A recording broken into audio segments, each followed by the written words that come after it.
Pendant toute ma scolarité, ça a toujours été difficile. En classe, j'étais vu comme, tu vois, le loser, de qui on se moquait et tout. Je suppliais ma mère de pas aller à l'école, etc. Donc je me suis énormément lamenté. Mais il n'y a pas de réponse dans les lamentations. Tu vois, à un moment donné, tu as la réalité qui s'impose à toi. Est-ce que je continue à me lamenter et ça mènera à rien, ou est-ce que j'arrête de me lamenter et je commence à faire quelque chose. Première décision, ça a été de me dire ok, je me donne 1 an. Si à la fin de l'année 2015, je vis pas de mon business, je repars dans le fast-food. Il y a un truc qu'il faut dire à un moment, c'est que aujourd'hui, YouTube, c'est pas comme en 2015. Et c'est plus difficile de percer sur YouTube qu'en 2015. T'es monté jusqu'à environ combien par mois? Alors, mon record, un peu frustrant, c'est... Salut Gabriel. Salut. Je suis super content de te retrouver, déjà parce que ça me permet d'aller en Corée. On est à Séoul là en ce moment. Deuxièmement, parce que ça fait 3 jours que j'ai vu personne, je suis arrivé, je suis content de parler à un être humain. Et troisièmement, parce que t'es quand même quelqu'un qui a un parcours super inspirant. Il faut expliquer un petit peu, ça fait longtemps qu'on se connaît. T'avais dû prendre un coaching avec moi au moment où je me lançais. Je m'étais dit, c'est fou, il y a un gars qui prend un coaching chez moi alors que personne n'avait jamais pris. D'ailleurs, c'est marrant que tu dis ça parce que moi, je me souviens, justement, avant, parce que tu as été mon coach, hein, justement, je fais référence dès le départ, mais j'avais justement, avant toi, j'avais un autre coach qui m'avait justement, à cette époque, quand tu étais sur Masterblog, il m'avait dit, tiens, regarde ce blog, c'est pas mal. Et assez rapidement, je t'avais envoyé un message justement parce que ce coaching s'était arrêté avec l'autre personne et je voulais te coacher. Et tu m'avais jamais répondu. C'est la première fois. C'est bien moi, ça. Et c'est seulement quand, je m'en souviens encore, tu avais sorti une formation, je crois, alors attends, je sais pas si Tout à fait, mais ça s'appelait le kit du marketeur intelligent. Ouais, les noms bien pourris de l'époque.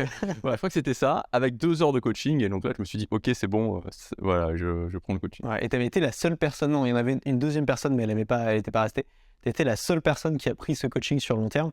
Et j'aimais beaucoup passer ce temps avec toi parce que t'étais super, t'étais vraiment un bon élève entre guillemets parce que t'étais heureux. Enfin, tu vois, tu buvais mes paroles et t'appliquais tout ce que je te disais. Ouais. Et donc, je t'ai lancé à un moment le défi de te lancer dans une vidéo par jour, la vidéo quotidienne. Et jamais j'aurais cru que ce défi t'allait le tenir, je sais pas, 7 putains d'années, puisque tu le tiens toujours aujourd'hui. Ouais, je fais toujours des vidéos quotidiennes. Et je pense que la plupart des gens qui me suivent te connaissent pas parce que tu fais pas beaucoup de vues sur ta chaîne YouTube, mais tu gagnes quand même très bien ta vie avec. Et je pense que ton parcours peut aider beaucoup de gens, que tu as beaucoup de... Voilà, tu as une détermination qui a été énorme pour te lancer. Il faut expliquer ce que tu faisais avant, le changement de vie que tu as dû faire, qui est absolument phénoménal. Aujourd'hui, tu vis en Corée, tu gagnes bien ta vie avec ton activité de vente de formation en ligne. Est-ce que tu peux nous raconter un petit peu ton histoire, d'où tu es parti et comment t'en es arrivé là? Oula, est-ce que tu peux me donner un point de départ, c'est-à-dire d'où je suis parti, c'est-à-dire comment j'ai découvert le monde du business en ligne? C'était quoi le déclic qui t'a dit putain, il faut que je change de vie? Parce que c'était ça ta démarche. C'était un vrai changement de vie. En fait, moi, je faisais des études en droit, en fait. J'étais à la fac de droit à Nice. Et à ce moment-là, la première chose, ça a vraiment été le déclic principal, c'est que je me souviens, tous les jours, j'allais à l'université et je me disais, mais pourquoi je fais ça? Pourquoi j'y vais? J'avais loué un parking, c'était compliqué de se garer à la fac de Nice. Et tous les matins, je faisais mes 15 minutes vers la fac et je revenais, je me disais, mais pourquoi je fais ça? Pourquoi je fais ça? Ça n'avait pas de sens. Et en fait, en deuxième année, je me suis dit, ok, j'arrête. Et je connaissais quelqu'un qui était compositeur en Belgique et on s'est dit, ok, on va se lancer dans un groupe de musique. Et c'était vraiment donc ça, c'était vraiment le premier grand changement, le truc où tu mets le pied dedans et après, voilà, ta vie change parce que les études s'étaient terminées, j'étais un peu passé de l'autre côté. Et donc, en fait, là, j'ai pris un boulot aussi, je travaillais dans un fast-food, donc il y avait les deux. Et au bout de, je fais très court, quoi, mais au bout de 5 ans, finalement, ce projet musical, ça s'est arrêté. Parce que voilà, on avait quelques résultats, mais à un moment donné, il y avait une certaine lassitude. Bref, voilà, ça s'est arrêté. Cet ami, il est parti vivre en Suède. Et moi, je me suis retrouvé tout seul en Belgique. Et là, ça a vraiment été une période un petit peu vraiment difficile pour moi. Parce que voilà, je savais pas ce que je voulais faire de ma vie. Je me disais, mais mince, est-ce que je vais travailler dans un fast-food toute ma vie et tout. Et c'est là que j'ai vraiment commencé à m'intéresser au développement personnel. Alors, je m'intéressais en fait à l'amélioration avant, je faisais un petit peu de muscu, j'essayais un peu d'être meilleur socialement, parce que c'était vraiment un gros point noir chez moi. C'était pas vraiment, il n'y avait pas vraiment une vraie démarche active de vraiment progresser. Et là, j'ai commencé à m'intéresser au développement personnel, je me suis dit, ok, j'ai envie de changer, j'ai envie de trouver, de trouver un sens à ma vie, de faire quelque chose qui me plaît. Et en fait, voilà, sur ce chemin, j'ai commencé à me former, j'ai commencé à prendre différents types de coaching, et notamment un relooking. C'était à Paris, c'était un conseil en style à Paris, un relooking à Paris. Et c'est là que j'ai rencontré quelqu'un qui, lui, en fait, on a sympathisé pendant la journée. Et il m'a dit, en fait, moi, je vis pas du relooking. je fais 100 000 € par mois en vendant des e-books. Hmm. Et là, je me suis dit, ok, pourquoi pas? Pourquoi je C'était ferais... pas Alex Ross? Ouais, c'est Alexandre Ross. Ouais, je me souviens de la grande époque de Lifestyle Conseil. Ouais, c'est Alexandre Ross. Ouais, je sais pas si voilà, si je suis allé voir Alexandre Ross, c'est Alexandre Ross qui m'a vraiment la première fois m'a donné cette idée, parce que moi, le business, c'était pas, enfin, j'envisageais pas du tout ça ni rien. Donc, c'était je dis, ok, pourquoi pas moi, quoi, pourquoi je ferais pas ça? Voilà. Donc, je sais plus quelle était la question, comment j'en suis arrivé là. Comment j'en suis arrivé en tout cas à ça, à cette idée de me lancer, c'est voilà la C'est en réponse. prenant un relooking, c'est ouf quand même. C'est en prenant un relooking. Le déclic, mais bon, après, il y avait quand même l'idée du business en ligne en particulier, c'est le relooking. Ouais. En tout cas, je me suis dit, parce que tu vois, faut quand même voir qu'aujourd'hui, le business en ligne, c'est quand même quelque chose qui est quand même assez connu. Il y a beaucoup de monde qui en parle, mais à cette époque-là, en 2014, c'était pas du tout la même chose. C'était un truc. C'était un peu un truc. Ah Un ouais, peu, c'est clair que c'était nouveau et ça faisait davantage peur aux gens et les gens se lançaient moins facilement qu'aujourd'hui. Oui, il y a vraiment eu j'ai l'impression que le Covid, il y a eu vraiment l'avant-Covid et l'après-Covid. C'est-à-dire qu'avant, en tout cas, l'impression que j'ai, c'est qu'avant le Covid, c'était un truc un petit peu perché, de gens qui faisaient ça, mais ça allait s'arrêter très vite. Tu vois, ça allait, bon, voilà, on se lançait pas, surtout parce qu'on se disait que c'était pas un truc qui allait durer. Maintenant, après le Covid, j'ai plutôt l'impression qu'on se lance pas parce qu'il y a beaucoup de concurrence, mais maintenant, on se rend bien compte que c'est quand même l'avenir, quoi, que le fait de bosser de chez soi. Et le coaching a normalisé notre métier aussi. Le coaching, le Covid. Ouais, le Covid, ouais, parce que le Covid, c'est du coup ce qu'on pensait comme vraiment la sécurité, le CDI où tu vas bosser tous les jours. Ouais, tu t'es aperçu, finalement, ceux qui s'en sortaient bien, c'est ceux qui étaient justement chez eux et qui pouvaient travailler de chez eux. Il y a eu un retournement de situation Ouais, il y a eu un retournement, une extrêmement accélération. rapide. C'était assez fou, quoi. Franchement, cette histoire de Covid. Donc, tu fais ton coaching lifestyle. Tu rentres à Liège et là, tu te dis, bon, j'en ai marre de bosser dans un fast-food, je vais monter mon activité de vente de e-book. Ouais, alors là, je réfléchis. Ouais, là, je me dis, ok, enfin, en tout cas, tu sais, enfin, je sais pas si t'as déjà vécu ça dans ta vie, il y a des moments où t'as tellement pas d'idée de quoi faire, tu sais tellement pas quoi faire, tu t'accroches au truc, tu vois, au premier truc qui vient. Ouais. Et là, c'était vraiment le premier truc qui venait. Et ouais, je me suis dit, ça peut, ouais, ça a l'air cool, ça peut être cool. Et donc, ouais, donc, en fait, à ce moment-là, j'ai réfléchi, je me suis dit, qu'est-ce que je peux apporter? Parce que bon, je connaissais pas vraiment, je me disais, j'ai commencé tous les jours, je commençais un petit peu à regarder. Voilà, tu vois, à cette époque-là, t'avais un petit peu, pas forcément citer des noms, mais t'avais quelques personnes qui avaient pignon sur rue dans le business en ligne et tu tombais forcément un petit peu sur eux. Donc, je commençais à me renseigner, enfin, je me suis formé aussi, j'ai acheté des formations par rapport à ça, je commençais un petit peu à comprendre comment ça fonctionnait. Et donc, j'ai réfléchi à qu'est-ce que je pouvais apporter comme valeur aux gens. Et en fait, à ce moment-là, j'ai eu deux idées. Première idée, c'était la musculation. Je faisais un petit peu de musculation et je me disais. Et deuxième idée, alors qui est un petit peu plus, un peu hors sentier battu, c'était, j'allais régulièrement à Disneyland Paris avec ma copine de l'époque et je me suis dit, en fait, je vais écrire un e-book pour aider les gens à organiser leur séjour à Disneyland Paris. Ok. Et ça a été vraiment la première idée. Et donc, comme je te disais, en fait, à ce moment-là, en fait, il y avait vraiment deux choses en parallèle. C'est que, si tu veux, j'avais conscience d'un truc. Alors, ça peut paraître bizarre quand je dis ça maintenant, mais j'avais conscience d'un truc, c'est qu'à cette époque-là, j'arrivais absolument pas à tenir ce que je faisais. Et toutes les choses que je m'étais lancé, donc je m'étais lancé dans pas mal de choses, tu vois, par exemple, à ce moment-là, je voulais aussi apprendre le suédois, parce que j'avais l'ami qui vivait en Suède, je me disais, bon, si j'y vais, je vais apprendre le suédois, tu vois. En fait, je tenais jamais, tu vois, très souvent, je commençais très fort, je commençais à, je sais pas, à travailler 2, 3, 4 heures par jour sur un truc, et au bout d'un mois, 2 mois, 3 mois, des fois, j'arrêtais. C'est pareil, même la musculation, j'avais tendance à commencer, j'avais arrêté, commencer à arrêter. Et voilà, j'étais conscient de ce problème et je me disais, si je veux lancer le business, il faut que je réussisse à régler ce problème. Et parallèlement, je me suis aussi formé en termes de développement personnel. Et là où il y a vraiment les deux se sont rencontrés, qu'il y a une sorte de synthèse des deux, c'est j'ai suivi une formation sur les habitudes.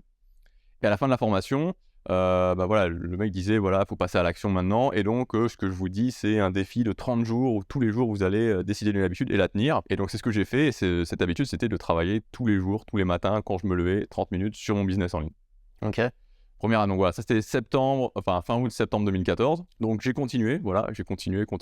J'ai tenu comme ça pendant 115 jours. Vraiment, à l'époque, je notais, je faisais vraiment les croix et tout. 115 jours à travailler. Au début, c'était une demi-heure. Pourquoi te lancer un défi à toi? Parce que tu vas pas très loin. Voilà, j'ai tenu cette habitude. Au début, c'était une demi-heure. Après, c'était une heure. Après, c'était 1 heure et demie. Qu'est-ce que tu fais du coup pendant tout ce temps? Qu'est-ce que tu J'y viens. J'y viens justement. En fait, je faisais des choses. Je travaillais sur le projet Disneyland Paris et le projet de musculation. Mais si tu veux, à cette époque, j'avais écrit 3 e-books, j'avais mis un blog en ligne. Mais en fait, j'avais fait plein de choses. Alors, je saurais plus te dire exactement tout ce que j'avais fait, mais tu vois, j'avais toute cette heure à accumuler. Mais au final, je gagnais pas d'argent.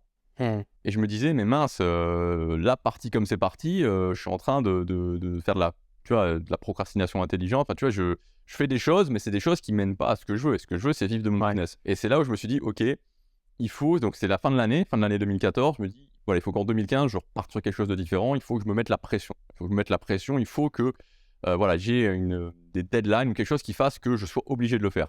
Et donc, j'ai pris 2 décisions à ce moment-là. La première décision, ça a été de me dire, OK, je me donne 1 an. Si à la fin de l'année 2015, je vis pas de mon business, je repars dans le fast-food. Ce qui n'était pas une perspective super réjouissante. Et la deuxième chose, c'est que je me fais coacher. Et donc là, j'ai commencé le coaching. Donc à ce moment-là, le coach que j'ai pris, il était en vacances aux Philippines à ce moment-là. Donc on a commencé le coaching début février. Voilà, on s'est mis d'accord, je lui ai réservé d'un coup 10 séances de coaching. Je me souviens, il a été surpris, tu vois, parce que je pense qu'il était surpris parce que j'étais vraiment déterminé, tu vois, j'étais vraiment déterminé pour le faire. Voilà, et on a commencé, et ça a été difficile pour moi. C'était difficile parce que bon, je faisais mes trucs, j'écrivais mes e-books et tout, et là, je me souviens, première séance de coaching, il me dit, OK, pour la semaine prochaine, tu as publié 3 vidéos sur YouTube. J'avais jamais publié de vidéo sur YouTube, tu vois, je savais pas du tout comment faire, enfin, c'était très, pour moi, c'était très flou. Mais voilà, j'ai fait, tu vois, je me suis dit, en fait, en coaching, comme quand on était avec toi, tu vois, moi, j'essaie vraiment d'avoir cette démarche où je débranche le cerveau et je fais quand je suis en coaching, je fais 100% confiance à la personne qui me coach. C'est pour ça que j'essaie vraiment de choisir des gens, voilà, des bonnes personnes, en tout cas pour moi. Et donc voilà, j'ai débranché le cerveau pendant 1 mois et demi, j'ai vraiment fait tout ce qu'il m'a dit. Et fin mars, début avril, tout était en place. Donc là, c'était un système très simple. Il y avait un blog, une chaîne YouTube avec des vidéos, des articles qui menaient vers un tunnel de vente qui vendait l'e-book. Voilà pour le système du business. Début avril, première vente. Voilà, je me souviens encore cette première vente, j'étais tout fou. Première vente. Et puis après, ça a commencé à s'enchaîner. Je pense que l'idée était quand même relativement bonne. Et novembre 2015, Ça, c'était sur la muscu ou sur Disney? Disney. Quand on avait commencé le coaching, on était parti sur l'idée de commencer sur le projet Disney. Parce que dès le départ, je lui ai dit, j'ai Disney, j'ai la muscu.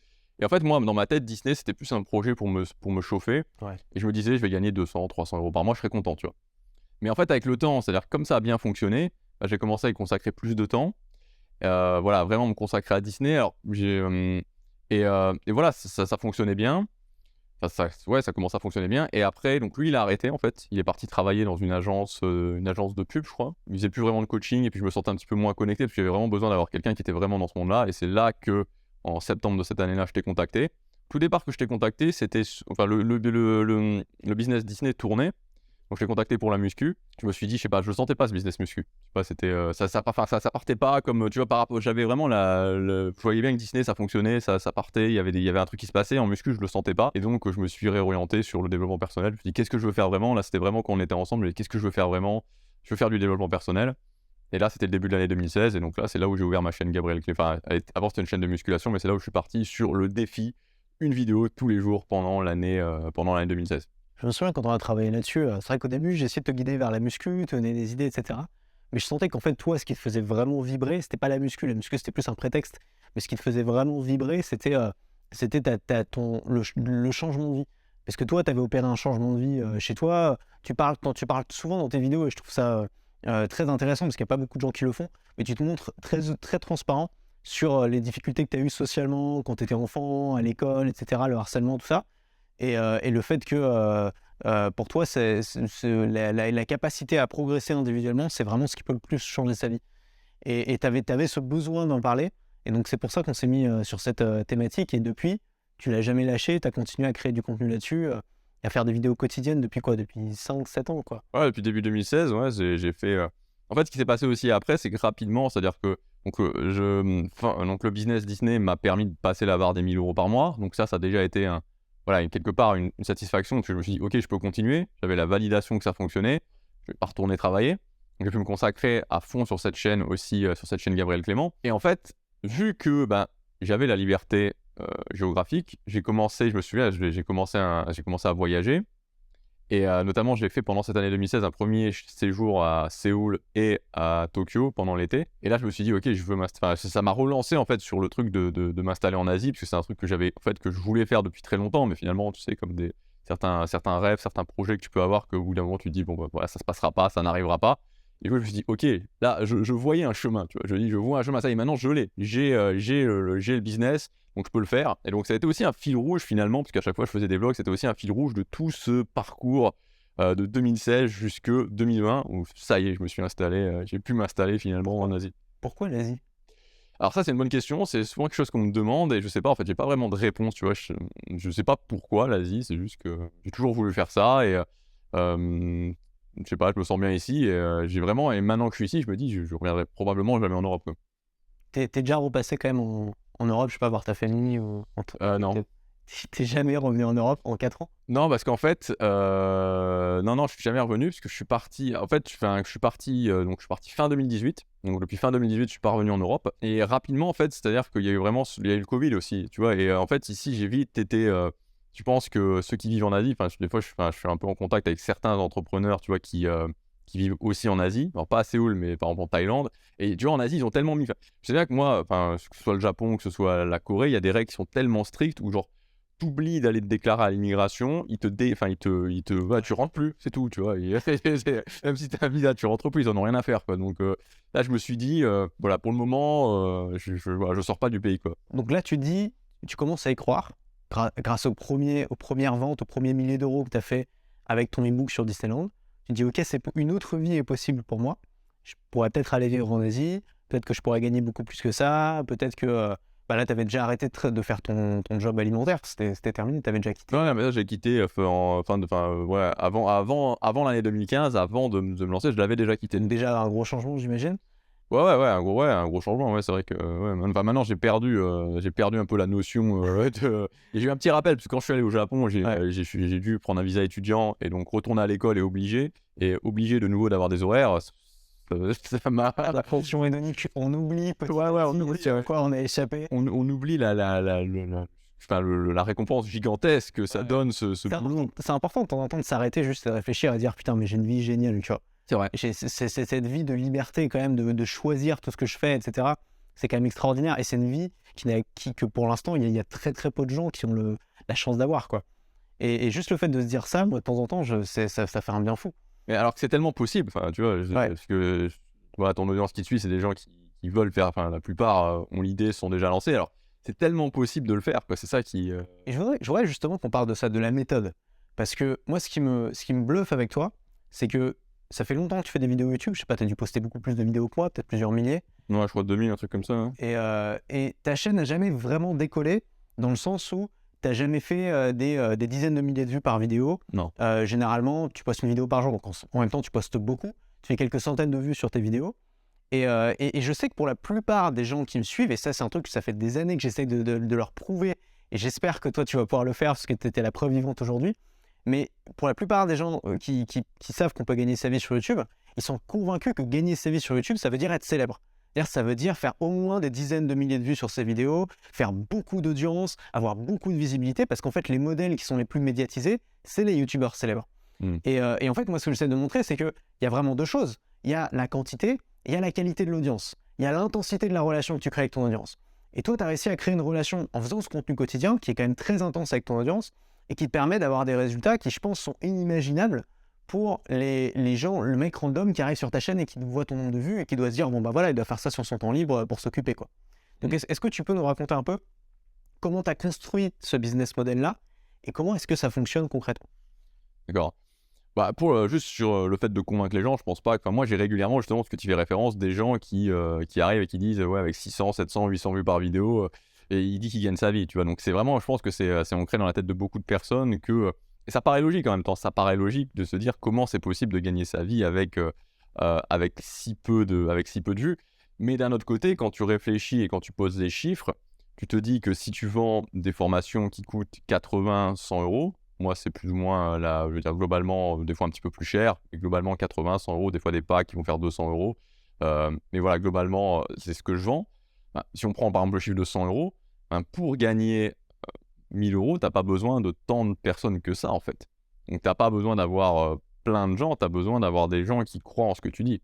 Après moi, sinon, mon business model, il est très simple, hein, il a pas beaucoup changé. C'est, je poste une vidéo tous les jours et ensuite, alors bon, vu que l'essentiel de mon audience est sur YouTube, je fais aussi des appels à l'action sur YouTube, même si effectivement faire des appels à l'action sur YouTube, c'est quand même moins intéressant que faire des appels enfin ça convertit beaucoup moins bien que faire des appels à l'action sur la liste mail.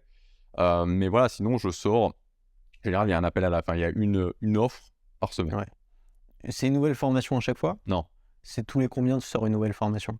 maintenant je pense que c'est environ, j'ai 2 par mois, moi, que je suis revenu OK. sur du 2 par mois. Donc tu sors une nouvelle formation tous les 15 jours. Ouais. C'est des petits produits vendus entre 80 et 100 €.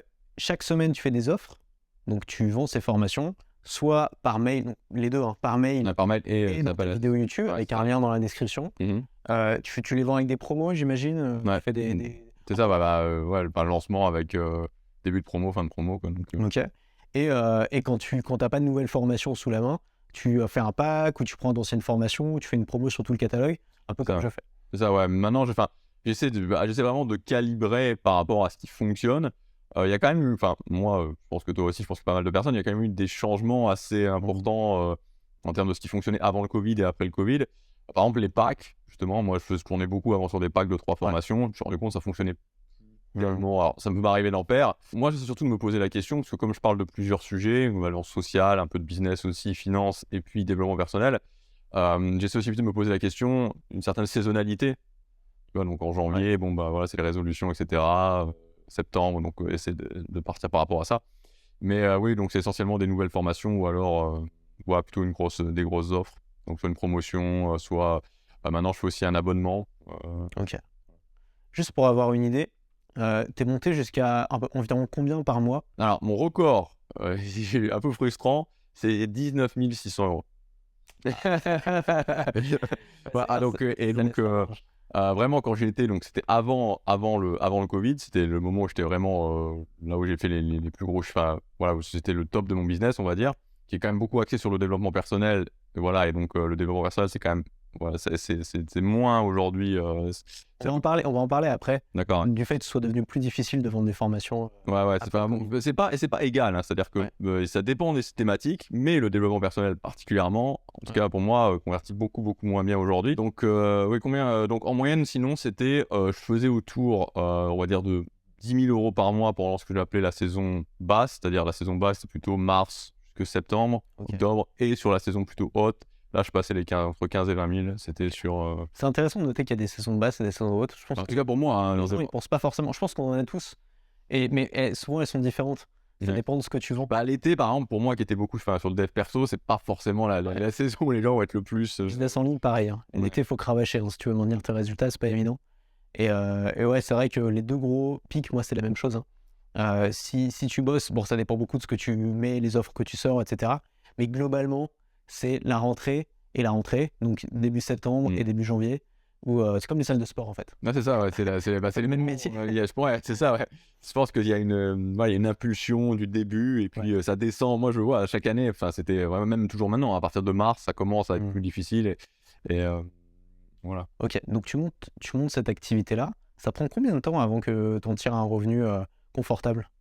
Tu te souviens ou pas? Oui, je me souviens. En tout cas, moi, j'ai toujours, donc cette activité, cette chaîne Gabriel Clément spécifique, hein, juste de cette chaîne, ça a toujours fonctionné par paliers. C'est toujours été assez bizarre parce que j'ai toujours eu des paliers qui sont, par exemple, donc, la première année en 2016, bon, je sortais très peu de formations, mais en décembre, c'est le premier mois où j'ai commencé à sortir des formations régulièrement.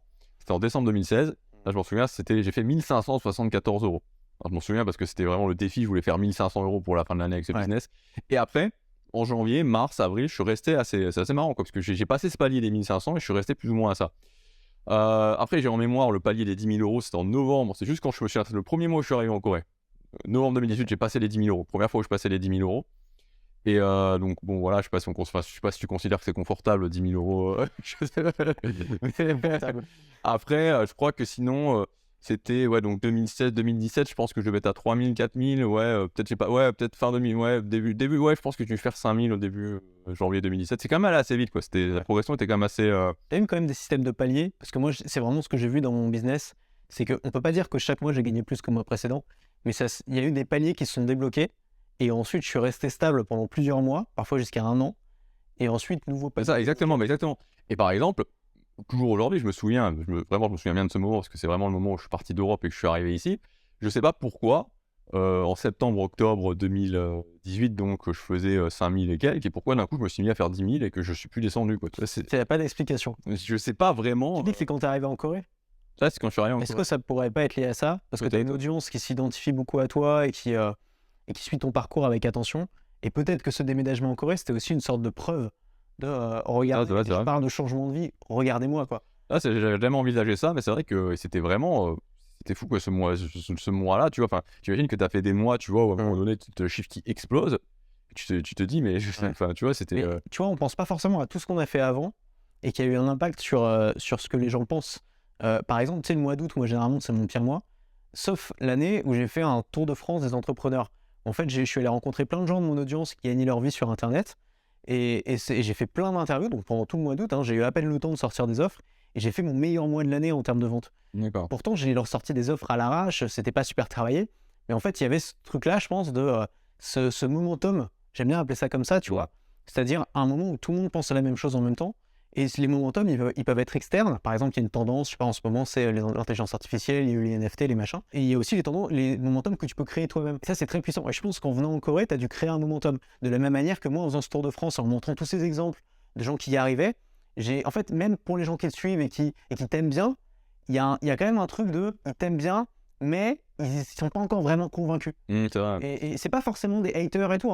Ça peut être des gens qui t'apprécient ou qui trouvent que tes idées sont intéressantes, mais un jour, tu leur montres une belle preuve, un truc vraiment visuel, spectaculaire de comment toi tu les appliques et les résultats que tu as eu. Et derrière, les gens se disent waouh, mais en fait, c'est vrai, c'est tangible, ça existe. Et c'est aussi pour ça, moi, que je suis assez transparent sur mes chiffres et que je partage mes chiffres, mes résultats, etc. C'est parce que c'est un argument marketing de ouf. Quand tu appliques tes conseils et que tu as des résultats avec, en fait, c'est le meilleur argument que tu puisses montrer, c'est vrai que le fait, il y a une puissance dans le fait de montrer qui est complètement. très forte. Ok, donc il y a tellement de trucs à dire. Donc tu construis ton business, tu fais jamais énormément de vues, mais tu as des revenus qui montent, qui fluctuent, ça monte, ça descend, etc. Tu lances des formations régulièrement. Tu as une audience, j'ai le sentiment, tu me diras si je me trompe, mais j'ai le sentiment que tu as une audience qui est assez fidèle, qui te suit sur le long terme. Est-ce que c'est quoi ta relation avec cette audience-là? Bah ouais, c'est assez, mais c'est assez bizarre quoi, parce que donc c'est des gens, alors souvent c'est des gens, en fait les gens je les connais souvent, soit parce qu'ils m'envoient des messages, soit parce que ça fait très longtemps qu'ils sont là, soit parce qu'ils achètent très régulièrement des formations aussi, parce que tu vois, ou alors non passé. sur Podia, tu vois les noms passés et tout, donc voilà, je vois les gens. Mais sinon, c'est assez marrant que de temps en temps, tu vois, quand je fais une vidéo vraiment précise, là par exemple, il y a quelques jours, j'ai posté une vidéo où je disais que je vais arrêter les vidéos quotidiennes, tu vois, je me suis fixé une date, je me suis dit, tu vois, dans ma tête aussi à moi, à un moment donné, il faut passer à autre chose, tu vois, et donc je me suis fixé une date maximale qui était, donc j'avais fait 10 ans de vidéos quotidiennes, puis là, j'arrête, c'est sûr. C'est possible que j'arrête avant, mais c'est sûr qu'au maximum, j'arrêterai à ce moment-là. Et là, il y a des gens qui réémergent, tu vois, des gens que j'avais pas vus depuis, qui postent des commentaires, qui réémergent, que certains qui me disent, ouais, je te suis depuis le départ, je te suis depuis 2016, et voilà, il y a encore des noms que je retrouve. Mais sinon, en fait, c'est vrai que des fois, il y a un côté un petit peu... voilà, les gens regardent, mais tu vois beaucoup, enfin, il y a des vues, alors beaucoup de vues, c'est relatif, mais il y a des gens qui sont là, mais ils interagissent pas forcément, il n'y a pas forcément des commentaires, il n'y a pas forcément de... Moi, il y a deux choses. Je pense que la première explication, c'est que tu as une audience de vrais introvertis. Parce que je pense qu'on attire ce qu'on est. Ça, moi, je pose jamais de commentaires sur YouTube. Même bon, maintenant, c'est un petit peu différent parce que, enfin, quoique, mais même avant, je faisais vrai, je postais rien, je me manifestais pas. Ouais, je pense que voilà, juste ils sont discrets. Tu as une audience en fait discrète, fidèle mais discrète. Et ce que sont souvent les introvertis. En fait, on attire ce qu'on est, on attire ce qu'on projette. Et comme forcément, tu as fait beaucoup de vidéos là-dessus, pour aider les introvertis ou pour aider les timides à réussir, je pense que tu as attiré une audience comme ça, et donc c'est des gens qui ne sont pas forcément très vocaux.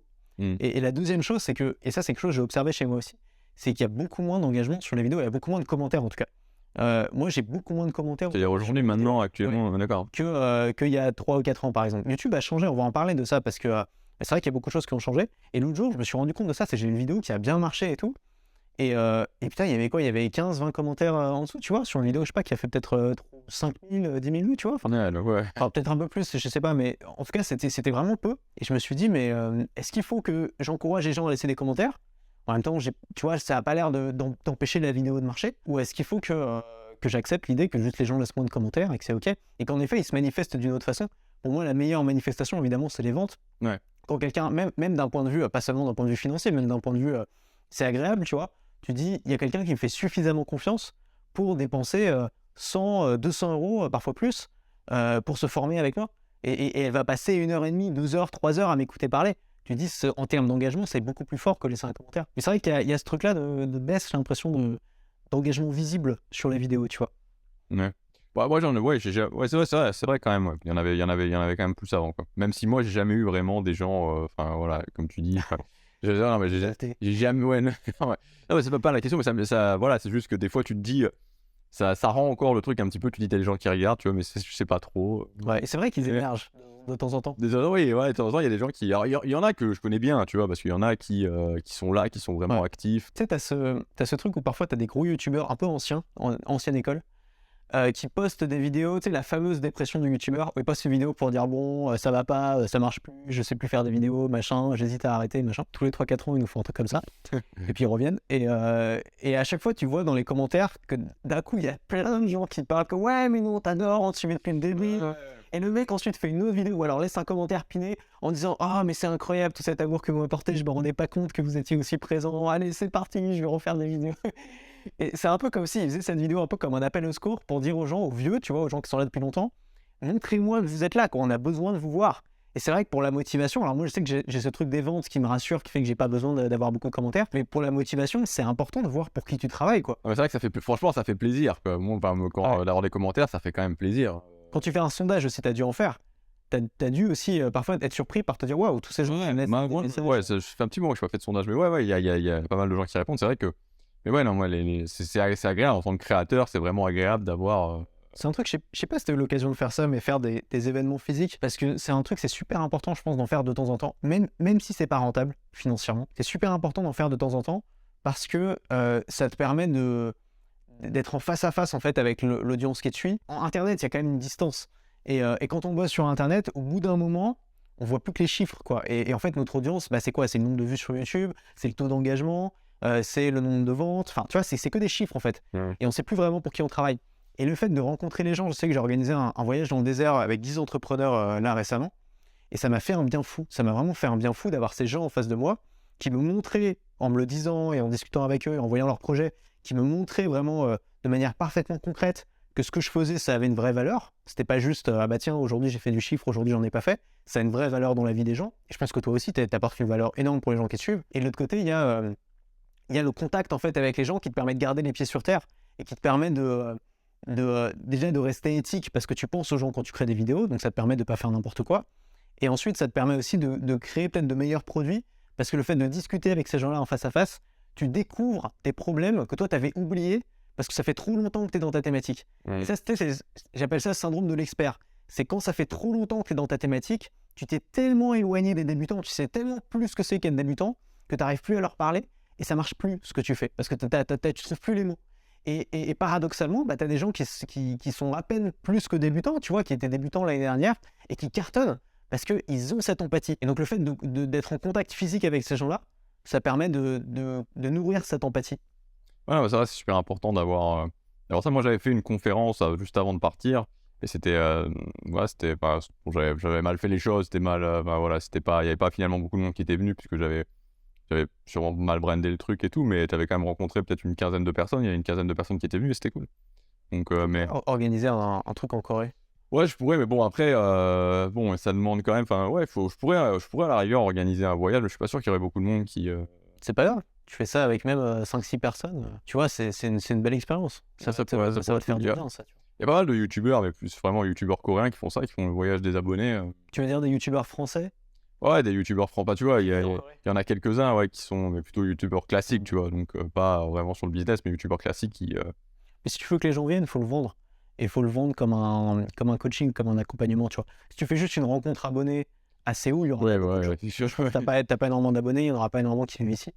Mais à mon avis, tu peux vendre ça comme un accompagnement, un stage en immersion, tu vois. Le côté immersif, c'est comme ça que moi j'ai vendu le désert. Le côté immersif, c'est puissant. Ouais, ça pourrait être une bonne idée. Comment tu trouves tes sujets de formation? Parce que tu en as lancé énormément. Ouais, comment je trouve mes sujets de formation? En fait, il n'y a pas... ça peut être soit dans ce que j'ai déjà lancé, c'est-à-dire essayer d'améliorer ce qu'il y a déjà... de toute façon, ça part toujours de... Vraiment, l'idée, c'est toujours les problématiques, quoi. Donc, d'essayer de partir de problématiques, d'essayer de trouver les meilleures façons de résoudre des problématiques, d'essayer d'améliorer les formations qui ont déjà... je pense que maintenant, maintenant, je sais ce qui fonctionne, quoi. Je sais ce qui fonctionne, je sais quelles sont les problématiques, donc j'ai plus vraiment besoin les idées, je les ai, quoi. Je sais pas, en fait, mais sinon, comment je les trouve? En général, je souvent des idées de formation qui me viennent, je sais pas, je fais autre chose et j'ai une idée de formation qui vient, tu vois. C'est plus vraiment la problématique, c'est plutôt le titre, comment je vais la présenter, etc. Tu vois, et donc des fois j'ai l'éclair de des trucs qui vient et il me dit ah ok ça. Super important les titres. Comment Ouais. tu c'est quoi tes grands sujets de formation? Celles qui marchent le mieux, celles qui intéressent le plus ton audience? Alors actuellement, les sujets de formation qui intéressent, bah, moi je pense que ce qui vraiment fonctionne bien, c'est le social. Chez moi, ça fonctionne bien. Ouais. Tout ce qui est social, ça a toujours été là où j'ai toujours fait mes meilleures, enfin assez rapidement, là où j'ai fait mes meilleures ventes, c'était sur le social. C'est intéressant juste pour parler un peu de ça. Tu vois, on parlait en off du développement personnel et du fait que c'était plus difficile aujourd'hui d'être dans le développement personnel. J'ai l'impression que ce qui marche le mieux, ça reste d'être vraiment focalisé sur les problèmes concrets. Le problème souvent du développement personnel, c'est que c'est fourre-tout. C'est que tout le monde en fait veut se développer. C'est devenu une évidence. Et en fait, ce qui va vraiment, je pense, inciter les gens à acheter, c'est ils ont un problème handicapant dans la vie. Et l'anxiété sociale, c'est vraiment handicapant comme problème. Et du coup, ils vont avoir besoin d'un médicament, d'un remède. Et c'est peut-être pour ça que c'est un de tes sujets qui marche le mieux. Ouais, c'est ça, ouais. Moi, par contre, je sais, là, parce que du coup, j'ai pas sur un sujet, par exemple, dans ce domaine, donc sur les conversations, c'est un truc qui pose beaucoup de problèmes. Je voudrais aller parler à quelqu'un, je sais pas quoi dire. Et donc, moi, j'ai mis une méthode qui était, enfin, l'idée, c'est ça, c'est conversation automatique, donc c'est-à-dire de prévoir à l'avance ce que je vais dire. C'est quelque chose que personnellement, j'ai beaucoup utilisé, donc c'est un truc un peu, pour beaucoup de personnes, ça peut paraître un petit peu bizarre. Mais voilà, moi, j'ai beaucoup utilisé ça, notamment dans le cadre de la séduction. Je voulais parler à une fille, je savais vraiment pas quoi lui dire. Me dire, ok, je vais aller aborder des filles dans ce cadre précis, et donc vu que je sais que je vais aborder une fille dans la rue, que c'est toujours de la même façon, bah, je sais que voilà, que je vais utiliser toujours la même trame de conversation. Ça, par exemple, c'est une formation qui a super bien fonctionné. Je sais pas si tu veux en parler, mais tu t'es mis en couple avec une Coréenne. Ouais. T'as utilisé tes techniques? Alors, pour cette fille-là, en fait, cette fille-là, voilà, c'était en fait, j'étais avec un ami quand je l'ai rencontré. Donc, c'était ouais, non, mais sinon, j'ai pas utilisé spécifiquement. Enfin, je l'ai pas rencontré dans le cadre où habituellement je rencontre. Enfin, c'était dans la rue quand même. C'était dans la rue, mais Ah ouais. c'est dans la rue. J'ai rencontré dans la rue. Mais après, utiliser, je sais pas si on peut dire. Je pense que technique, c'est plus en fait des techniques qui t'aident à pouvoir le faire. Et après, petit à petit, tu t'éloignes des techniques. Tu vois, je sais pas, c'est un peu. Je sais pas si la comparaison va être vraiment la meilleure comparaison, mais c'est un peu comme rédiger une page de vente. Et au début, tu suis vraiment le processus pour rédiger ta page de vente. Et au bout d'un moment, le processus est tellement dans ta tête Ouais, c'est instinctif. que bah, tu surfes un peu sur le processus, tu t'éloignes du processus, tu vois. Bah, au départ, quand t'es vraiment, en tout cas, voilà, quand t'es vraiment incapable d'aller parler à une fille, moi, c'est vraiment un problème que j'ai retourné dans ma tête des fois et des fois et des fois et des fois, jusqu'à ce que je trouve ça. Et du coup, bah, j'étais rassuré parce que je pouvais, voilà, je savais quoi dire, je savais ce que j'allais dire et je continuais, voilà, je continuais ma trame. Et après, au bout d'un moment, bah, voilà, tu t'aperçois que c'est pas si terrible que ça, tu prends de la confiance. Et donc là, bah, tu vas te retrouver dans une situation où tu vas improviser. Ton anxiété sociale, c'est quelque chose qui était vraiment handicapant dans ta vie? En fait, je sais pas si j'étais vraiment anxieux socialement. Je pense que moi, ce qui a vraiment été vraiment un gros problème chez moi, c'est que, genre, je dirais pas harcelé, mais tu vois, pendant toute ma scolarité, ça a toujours été difficile. En classe, j'étais vu comme, tu vois, le loser de qui on se moquait et tout. Et donc, c'est difficile quand même d'avoir beaucoup d'estime de soi. Pourquoi? Parce que t'étais pas comme les autres ou? Je sais pas, ouais, non, je sais pas exactement pourquoi, enfin, pas comme les autres.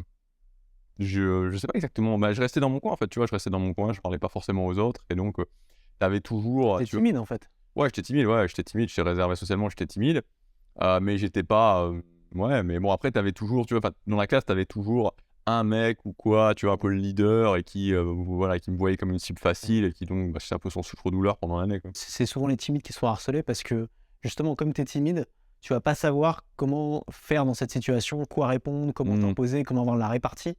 Et du coup, comme tu vas être une cible plus facile, les bullies, tu vois, ils ont besoin d'un souffre-douleur, quoi. Et ils vont prendre le plus facile. Ouais, ouais, sûrement, ouais. Après, je t'avoue que j'ai pas trop, enfin, moi, je suis jamais, enfin, voilà, le pourquoi, maintenant, vraiment, dans ma vie, le côté pourquoi, creux au fond des choses, c'est plus vraiment un truc que je. Mais tu as quand même eu cette démarche de te dire, et ça c'est intéressant, je trouve, et tu en parles souvent dans tes vidéos, c'est de te dire, je vais pas me victimiser, je vais pas C'est victimisé, hein. Ouais, mais là, je viens aujourd'hui, Ah ouais, vraiment, non. tu te lamentes pas en disant, parce qu'on pourrait, tu vois, Je me suis beaucoup lamenté, mais il y a non, mais bon, juste pour situer, bon, bah, je me suis beaucoup lamenté, hein, étant adolescent. je voulais pas aller à l'école, je suppliais ma mère de pas aller à l'école, etc. Donc je me suis énormément lamenté, mais il y a pas de réponse dans les Ouais. lamentations. Donc à un moment donné, tu dois juste, voilà, c'est juste que, tu vois, à un moment donné, tu as la réalité qui s'impose à toi. Est-ce que je continue à me lamenter et ça mènera à rien, ou est-ce que, j'arrête de me lamenter et je commence à faire quelque chose? Donc c'est plus ça, quoi, c'est plus un mo je pense que je me suis tellement lamenté que j'en ai eu marre, Mmh. tu vois? Mais tu vois, ouais, c'est intéressant ce que tu dis. Parce que tu vois, c'est quand même un truc super violent de vivre ça. Et du coup, en grandissant, on peut commencer à se dire, tous les problèmes que j'ai aujourd'hui viennent de ce que j'ai subi quand j'étais plus jeune, et donc pas arrêter de revenir à ça et ressasser, ressasser. Et toi, ce que tu fais de manière intelligente dans tes vidéos, c'est que tu l'utilises ça. Tu l'utilises pas pour dire, bah voilà, regardez comme j'ai été malheureux et tout. Tu l'utilises comme pour nourrir en fait la motivation des gens à changer. Mmh. Et peut-être ta propre motivation. Et c'est une question aussi qui me vient, c'est que est-ce que ça n'a pas été finalement toutes ces vidéos que tu as faites, le fait de à ton tour aider les gens, est-ce que ça n'a pas aussi quelque chose de thérapeutique pour toi? Ouais, sûrement, ouais, c'est thérapeutique, ouais. Je pense que j'aurais pas, tu vois, on en parlait, le fait que je continue à faire des vidéos, et cetera, mais je pense que je continuerais pas, s'il y avait pas cet aspect, si, Mmh. si, c'est vraiment, c'est un côté thérapeutique, c'est un côté, enfin, c'est génial, tu vois? C'est tous les jours pouvoir, parler de souvent, c'est des sujets qui sont reliés à ce que je fais, ce que Ouais. je fais actuellement, donc ouais, c'est un côté très thérapeutique, moi j'adore. Je trouve que souvent on trouve des solutions en créant du contenu. Genre, typiquement, je dois créer une formation sur un sujet, je suis pas encore exactement sûr de la méthode, tu vois?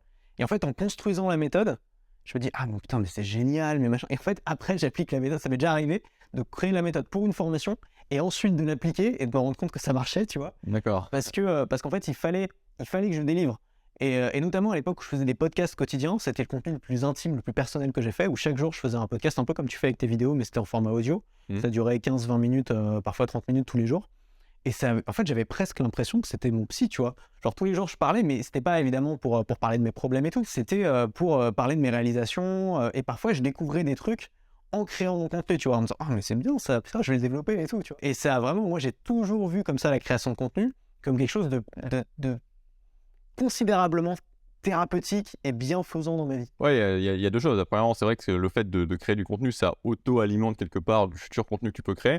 Et moi aussi, ça m'a beaucoup aidé puisque j'avais cette, parce que je pensais quand tu parlais de ça, je pensais donc, j'ai fait beaucoup de vlogs au départ parce que j'avais vraiment cette peur du voyage. J'étais quelqu'un qui avait très, très peur de voyager parce que, tu vois, c'était vraiment ça, c'était, Ouais. autant le harcèlement scolaire et tout ça, c'était pas vraiment, enfin, je sais pas, c'était pas des angoisses. C'est pour ça que je dis c'est pas forcément de l'anxiété sociale, c'était plus vraiment une basse estime, bon bref. Mais là, j'avais vraiment une très grosse anxiété sur le voyage. Et quand je faisais des vlogs en voyage, tu vois, ça m'occupait. Je me disais, bon, je fais des vlogs et je le fais pour mon Ouais. audience et tout. Et donc, du coup, là, c'était vraiment pour le coup une vraie thérapie, tu vois. Parce que quand tu te dis, tu commences ta journée, tu sais que tu dois faire un vlog tous les jours, enfin, ton vlog dans la journée, tu te dis, bon, qu'est-ce que je vais Ouais. faire? Qu'est-ce que je vais filmer? Tu veux pas tu vois. Et te focaliser sur autre chose en Ouais, fait, ouais, c'est c'est ce qui ça, te faisait peur.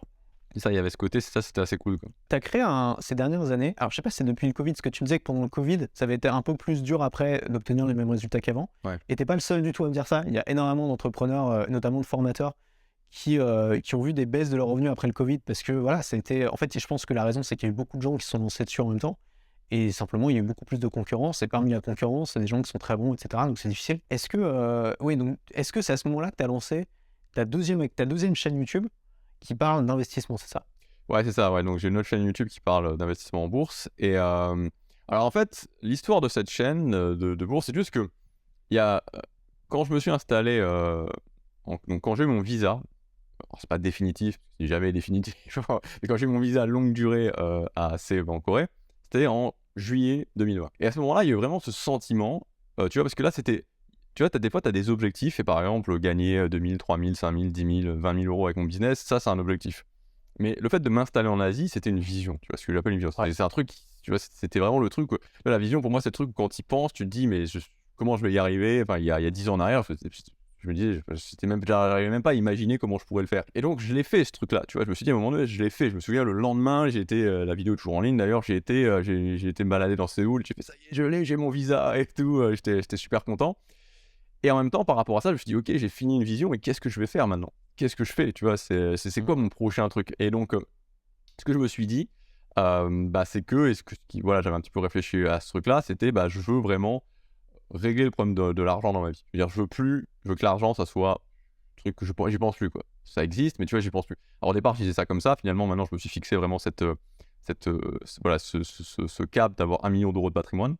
Ok. 1 million d'euros de patrimoine, si je les place et tout, si je gère bien, voilà, je pense que l'argent est, voilà, l'argent est sorti de ma vie. Et donc, j'ai commencé, en fait, à m'intéresser à ça.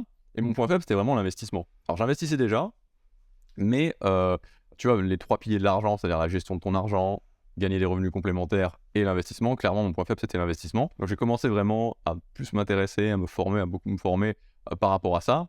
Et je me suis rendu compte vraiment que ça me plaisait. Et j'avais envie de le partager.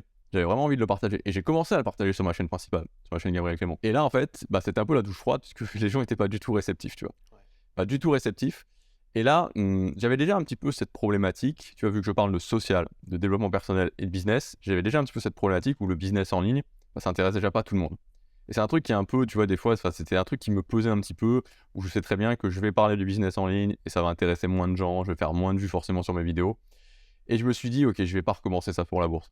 Je vais pas me relancer de nouveau. Ça me plaît, j'ai envie de le partager.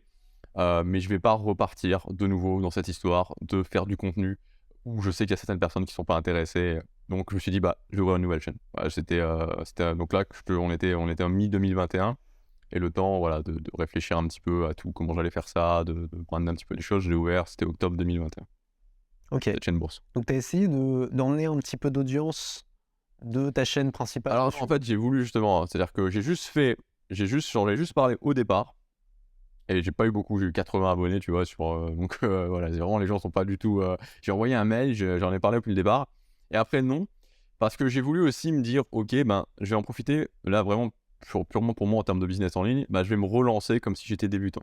Je vais me relancer, je vais repartir de zéro, et je vais faire, et ça sera aussi intéressant pour moi, pour mes sujets de business en ligne, pouvoir me dire, je repars vraiment du débutant qui se lance et qui a, en plus, j'avais pas d'autorité sur ce domaine de la bourse, dans un domaine qui est quand même concurrentiel.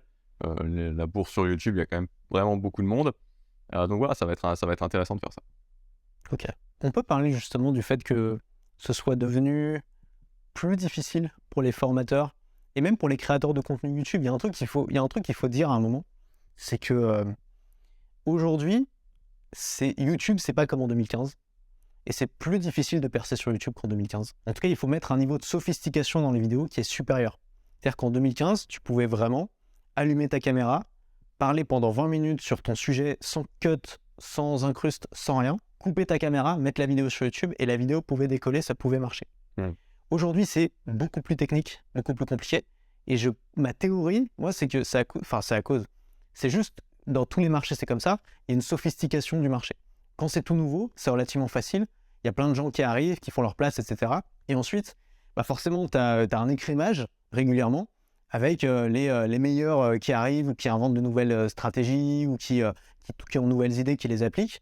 Et puis, ceux qui en ont marre, qui s'en vont. Et en fait, petit à petit, c'est de plus en plus sophistiqué.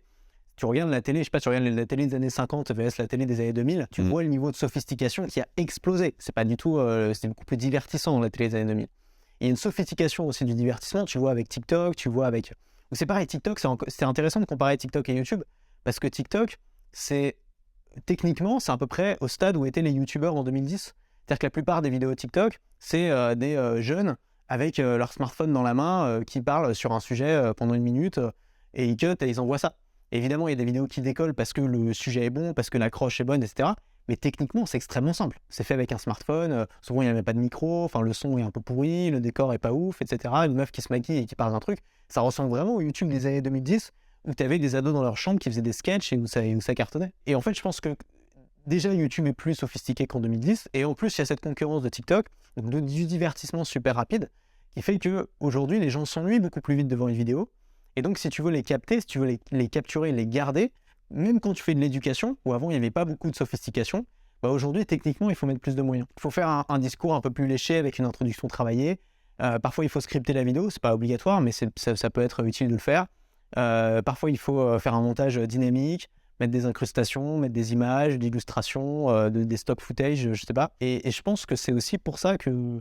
Je sais pas, t'en penses quoi toi?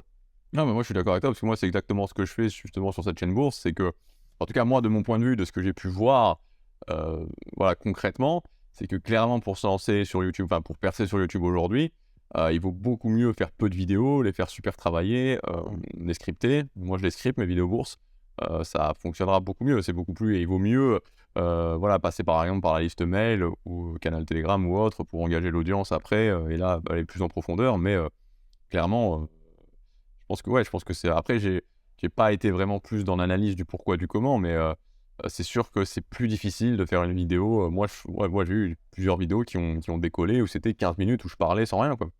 Mais c'est vrai qu'aujourd'hui c'est plus compliqué, hein. C'est plus c'est beaucoup plus compliqué. En tout cas, si on parle pas d'une espèce d'idée d'efficacité, c'est plus comme ça enfin, en tout cas, la méthode de faire du contenu régulièrement sur YouTube, un peu en mode journal de bord, ça fonctionne plus vraiment aujourd'hui. Il y a un truc, il faut sans arrêt innover. Faut pas oublier un truc, c'est que nos métiers, il y a 20 ans, ils n'existaient pas, quoi. On a littéralement inventé nos métiers. On était la première génération de gens à faire ça. Et c'est sûr que, et je parle à nos métiers, je parle pas seulement de créateur de contenu, là je parle infopreneur, tu vois. C'est un métier, c'est sûr, qui va continuer à évoluer et à se sophistiquer avec les années. Et la barrière à l'entrée va être de plus en plus haute. Ça veut pas dire qu'on peut pas se lancer en étant débutant. Je pense qu'on pourra toujours le faire parce qu'on peut se démarquer par son originalité, par son discours, par ses idées. Mais il y a plus cette espèce de vide où en fait, comme il y a très peu de gens qui parlent de mon sujet, il suffit que j'en parle et ça va marcher. Ouais, c'est ça. Ouais. Et d'ailleurs, je conseille de moins en moins aux gens de se mettre dans une niche ou une toute petite niche, même si c'était vraiment conseillé au début. Je conseille de moins en moins de le faire parce que ça marche plus aussi bien. Parce qu'en fait, les gens s'attendent à avoir quelque chose de vraiment intéressant, de captivant. Et il vaut mieux aujourd'hui se lancer dans une thématique un peu plus large, mais avec une approche différente, avec une approche originale, que se lancer dans une micro-niche ultra serrée en se disant, comme il y a très peu de concurrents, ça va forcément marcher. S'il y a très peu de concurrents, c'est qu'il y a une raison. C'est peut-être que c'est une niche qui marche pas très bien, parce que YouTube, ça a été ratissé, hein. Tout a été fait sur YouTube. Il y a des millions et des millions et des millions de vidéos qui ont été faites sur tous les sujets. Et donc, moi, le conseil que je donnerais, c'est plutôt d'aller voir ce qui se fait aux États-Unis, parce qu'ils ont toujours quelques années d'avance. On a une chance en France, en tant qu'entrepreneur, c'est qu'on ne parle pas anglais. Ça, c'est vraiment, en France, on est vraiment chanceux à ce niveau-là que le marché est fermé. Parce que, ouais, en soi c'est triste. Non, en tant qu'entrepreneur, on a la chance d'être fermé au marché anglo-saxon, américain, anglophone, ce qui n'est pas le cas, par exemple, même des Allemands, des Néerlandais et compagnie. Et là, du coup, ça nous isole et ça nous permet d'avoir beaucoup, beaucoup moins de concurrence. Ce qui fait que quand tu as un gars qui importe, et ça a été fait dans la formation, oui, hein, quand tu as un gars qui importe des techniques américaines, tu vois, avec le Product Launch Formula, par exemple, les super lancements, etc., à la base, c'est un Américain qui a inventé, Jeff Walker, qui a inventé ça. Il y a des Français qui ont récupéré ça, qui l'ont lancé en France en disant voilà, c'est mon truc, je suis le gars qui fait ça. Et ça a cartonné. Et en fait, c'est toujours comme ça que ça se passe. Et sur YouTube, c'est exactement pareil. Tous les YouTubeurs, ou presque tous les YouTubeurs qui ont vraiment explosé, qui sont démarqués, très, très, très souvent, c'est des petits malins qui ont appris à parler anglais, qui ont regardé des formats qui marchaient bien en anglophone et qui l'ont importé. Il ne faut pas oublier que c'est un truc que je dis souvent, c'est la francophonie, c'est 3% des contenus. Hein. C'est rien, c'est 3% des gens sur Terre. Donc c'est vraiment une infime petite partie du contenu qui est sur Internet et en français. Et du coup, quand on se limite au contenu en français, on se prive de 97% du contenu du web. Et forcément, statistiquement, ça ne veut pas dire qu'il n'y a pas de bon contenu en français, mais statistiquement, les meilleurs contenus ont beaucoup plus de chances d'être en anglophone qu'en francophone. Et donc le fait de réussir à aller chercher ces informations-là, là où elles sont, ça permet de trouver des bonnes idées et de faire partie des premiers à les lancer. Et quand on fait partie des premiers à les lancer, c'est là où ça marche le mieux. Il y a toujours une saturation. Il y a un truc qui marche, tout le monde le copie, et c'est saturé. Voilà, il y a une source d'inspiration très claire. Je me souviens, il y a quelques années, j'avais coaché un créateur là, qui était sur la guitare et qui avait apporté quelque chose qui venait justement. Enfin, il y en avait quelques-uns aux États-Unis, mais il y avait juste lui en France et ça avait super bien fonctionné. Là, c'était vraiment sur une niche particulière, sur un sujet particulier. Tu sais pourquoi la bourse, ça marche mieux en termes de vues aujourd'hui que le développement personnel? Tu me demandes mon analyse. Tu as la réponse et tu veux essayer de me faire deviner. Tu me demandes personnel. Après, j'ai des idées, tu vois. Ouais. Moi, j'en sais rien, je suis pas dedans. Pourquoi la bourse? Je pense que la bourse, c'est juste une évidence que moi, par exemple, en étant dans la thématique de la bourse, je pense que la bourse, il y a un gros potentiel parce que, alors ça dépend. Enfin, là, je parle je parle même pas en tant qu'entrepreneur. Je pense qu'il y a un gros potentiel. Enfin, il y a un gros potentiel en tant qu'entrepreneur, mais tout simplement parce que la bourse, c'est quelque chose qui est extraordinaire pour faire fructifier son argent, et que c'est juste que en France, on a l'impression, on associe bourse souvent trading, par exemple, on associe bourse à risque, alors que oui, il y a du risque, mais si tu investis sur le long terme, c'est pas si risqué que ça. Donc c'est juste en fait que c'est comme si, voilà, t'as plein de gens qui le font pas, et quand t'as des gens qui leur expliquent, et moi c'est ce que j'essaie de faire, qui comprennent en fait que c'est juste un truc énorme, bah, voilà, ils le font, quoi, c'est tout. Et j'ai l'impression que ça fait aussi partie des trucs qui ont été importés. Parce qu'aux États-Unis, ça fait quoi? Ça fait 70 ans qu'ils investissent en bourse, tu vois. Ouais, il y a une relation tout à fait différente. Ça fait au moins 50 ans. Et que le grand public investit en bourse. En France, ça fait 5 ans. Ça fait pas longtemps, tu vois, que le grand public investit en bourse. Avant, c'était immobilier, éventuellement un livret A pour les plus frileux. Mais je pense que c'est vraiment parce que l'air de rien, enfin, moi, la façon dont j'investis et les ETF, pour parler, Ouais. c'est très récent. Aux USA, ça date des années 90, le début, et en France, je crois, enfin en Europe, c'est peut-être 2000, ouais, milieu des années 2000, ou non, c'est pas 2010, quoi. Donc ça, c'est un truc qui a beaucoup, c'est vraiment une innovation qui a beaucoup démocratisé l'investissement en bourse. Il y a un truc aussi, parce que même le trading, ça marche. Moi, ce qui m'a fait délirer, tu vas me dire ce que tu as ton opinion là-dessus, mais c'est les NFT, la folie des NFT. T'étais dedans ou pas, toi? Ouais, pas du tout. T'en pensais quoi? T'étais en mode, c'est quoi cette mode à la con? Ou je sais pas, il y a un truc. Ouais, je sais pas. T'étais con ou juste tu t'en foutais? Moi, là, je m'en foutais. Franchement, les NFT, c'est pas un truc qui m'a vraiment. Non, Et moi, déjà, même sur les trucs, même sur, par exemple, les cryptos, c'est quelque chose où, voilà, je suis pas du tout en termes d'investissement, c'est vraiment pour moi un truc qui doit représenter une toute petite partie de ton patrimoine. Bah, c'est l'ultra risqué. C'est ultra risqué, ouais. Donc, voilà. Le Bitcoin, tu vois, et encore. Ouais, je sais pas, Je suis celle qui est le moins risquée, mais même le Bitcoin, c'est risqué. Et tu prends toutes les shitcoins qui ont apparu autour. Ouais, voilà, N'importe qui créait sa crypto sur l'Ethereum, ils vendaient ça pouvait exploser. Et moi, j'avais des amis. Et c'est marrant parce que souvent, c'était pas des entrepreneurs, c'était des amis salariés qui étaient à fond dans les cryptos, tu vois. J'avais un pote, je me souviens, il me disait j'ai trouvé cette crypto qui vient de sortir là, je suis sûr que ça va marcher, je vais mettre plein d'argent dessus. Le mec est salarié, tu vois, et je lui dis mais attends, t'es sûr quand même? Parce que là, tu risques de perdre une grosse. Là, c'est ton patrimoine, quoi, c'est ton argent. T'as travaillé pour le gagner.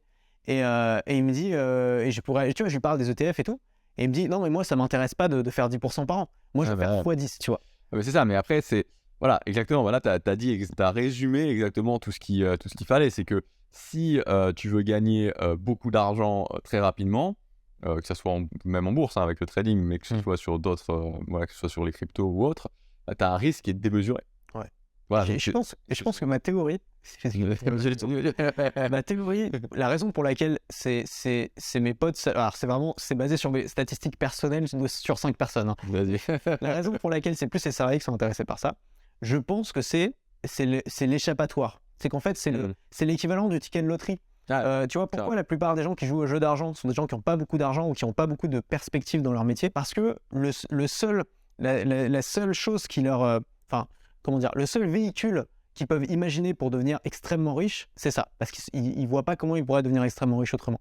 Et je pense que peut-être que les salariés, c'est un peu une chose, c'est qu'ils savent qu'avec leur salaire, ils ne vont pas devenir extrêmement riches.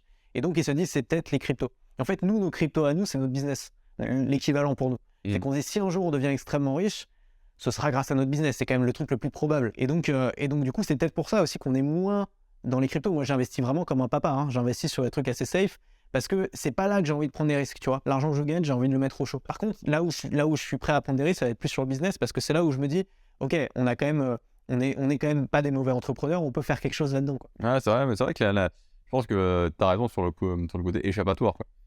Parce que c'est vrai que bon, mais après, voilà, ça paye, mais sur le long terme. C'est-à-dire que ça va beaucoup plus payer d'investir tes 300 € par mois, même à 10%, 11%, 12%, sur 20 ans, sur 25 ans. Mais effectivement, c'est sûr que si tu veux t'échapper tout de suite maintenant de ton.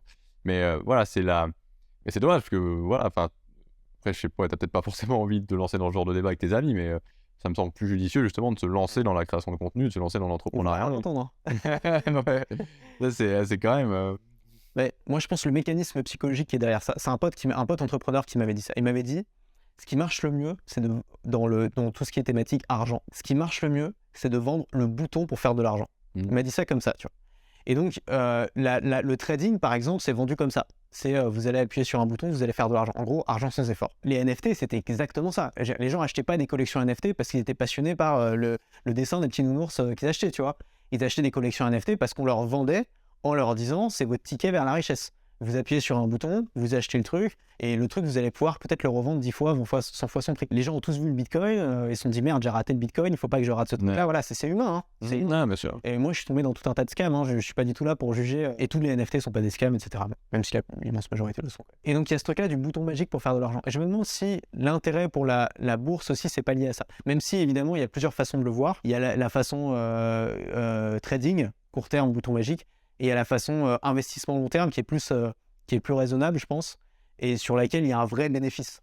Ouais, bah, moi, en tout cas, la façon dont j'ai envisagé quand je me suis lancé, c'est que je pense que dans la thématique de la bourse, justement, elle est tellement saturée de gens qui vendent le bouton, Ouais. pour reprendre ton expression, elle est tellement saturée de Parce que personnes ça qui marche. parlent de trading, Ouais. qui parlent de crypto, enfin bourse crypto, ou qui parlent de stratégie dividende pour gagner un revenu passif avec des dividendes très rapidement, qu'en fait, en ayant une approche comme la mienne, c'est-à-dire une approche qui est, alors c'est pas la seule, hein, mais en Ouais. tout cas c'est une approche qui est très minoritaire dans la... Tu te positionnes. Voilà, je me positionne et ça fait la différence parce que du coup, tu vois, les gens qui sont là, il y a plein de gens, tu as des gens qui veulent le bouton et qui croient au bouton, puis il y a des gens qui, tu vois, ils en ont juste marre, on leur explique Ouais, que... ils ont trop essayé, ils ont trop perdu d'argent à cause du Peut-être, bouton. juste qui pensent donc, ils différemment. viennent chez Quoi. toi. Donc moi, j'ai vraiment une stratégie sur l'investissement bon père de famille, justement, Ouais. et ça parle à des gens qui se disent, bah voilà, moi j'ai aussi envie, j'ai une vision long terme, j'ai envie, bah ouais, mais c'est quand même, tu vois, 10% par an sur 20 ans, Ouais, c'est c'est pas rien quand même. Et ça colle avec ta personnalité aussi raisonnable, stable.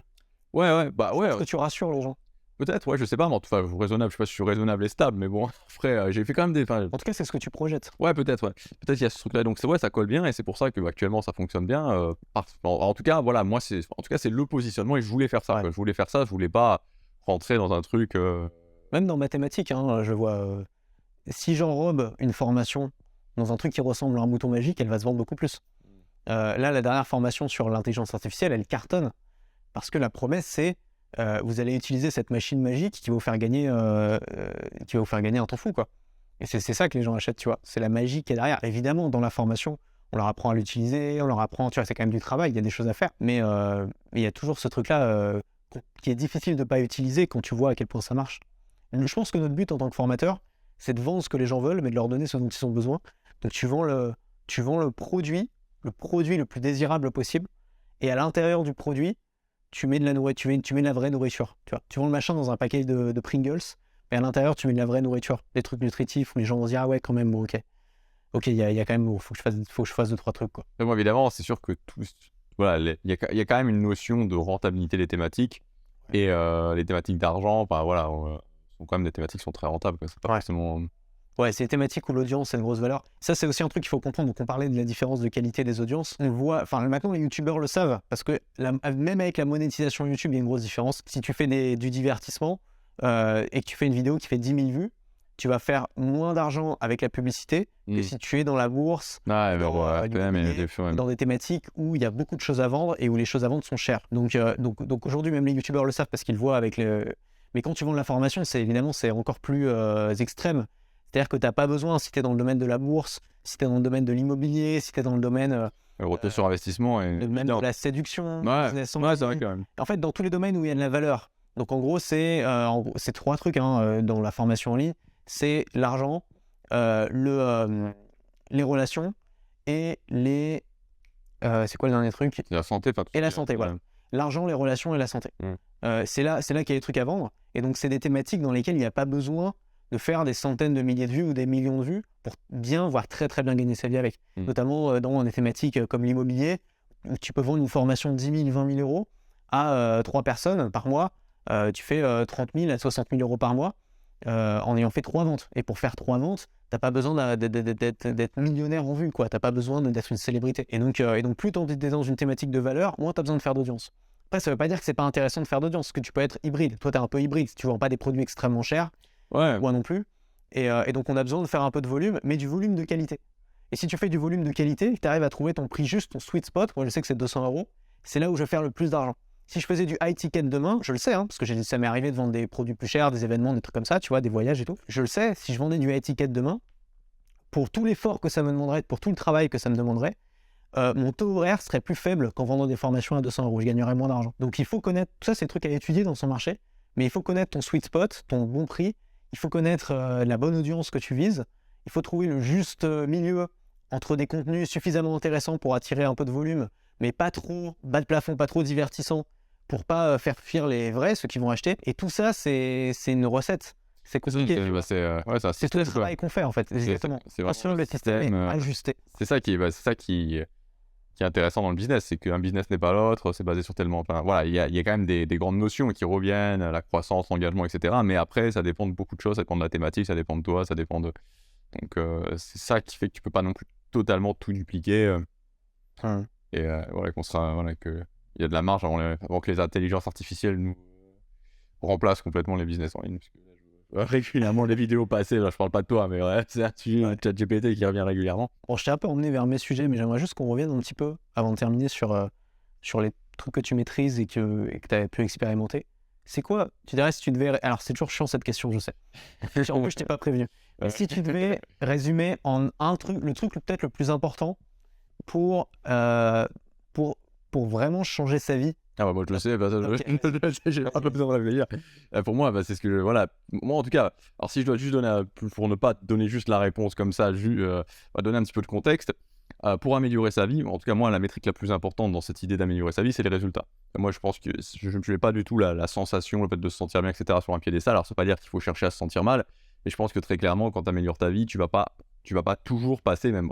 Voilà, ça sera très en dents de scie les sensations que tu vas ressentir.